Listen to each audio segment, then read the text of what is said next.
ভারতের ত্রিপুরা রাজ্যের মুখ্যমন্ত্রী অধ্যাপক ডক্টর মানিক সাহা জানান, ত্রিপুরা সমগ্র উত্তর পূর্ব ভারত এবং দক্ষিণ পূর্ব এশিয়ার গেটওয়ে হয়ে উঠতে কাজ করে যাচ্ছে।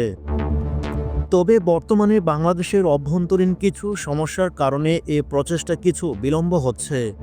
শনিবার আগরতলা খেজুরবাগান এলাকায় গীতাঞ্জলি গেস্ট হাউসে এক আলোচনায় প্রধান অতিথির বক্তব্যে তিনি এসব কথা বলেন। এ সময় মুখ্যমন্ত্রী বলেন, বাংলাদেশের সঙ্গে যে কোনো সমস্যার সমাধান করা হবে এবং ভবিষ্যতের সম্পর্ক আরও উন্নত হবে। তিনি আশাবাদ ব্যক্ত করেন, ত্রিপুরা এবং গোটা ভারতের সঙ্গে বাংলাদেশের সুসম্পর্ক আগের মতোই মজবুত থাকবে। দেশি বিদেশি পর্যটকদের সুবিধা ও নিরাপত্তা নিশ্চিত করতে ত্রিপুরা সরকার পর্যটন খাতে বিশেষ উদ্যোগ নেন।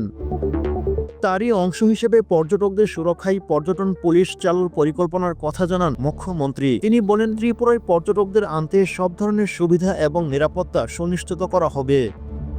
এ সভায় ভারতের বিভিন্ন রাজ্য থেকে আসা ট্যুর অপারেটর এবং সাংবাদিকরা অংশ নেন। মুখ্যমন্ত্রী মানিক সাহা গীতাঞ্জলি গেস্ট হাউসে আয়োজিত বিভিন্ন রাজ্যের পর্যটনী প্রদর্শন স্টল পরিদর্শন করেন। আলোচনা সভায় উপস্থিত ছিলেন ত্রিপুরা সরকারের পর্যটন মন্ত্রী সুশান্ত চৌধুরী সহ অন্যান্য সরকারি কর্মকর্তারা।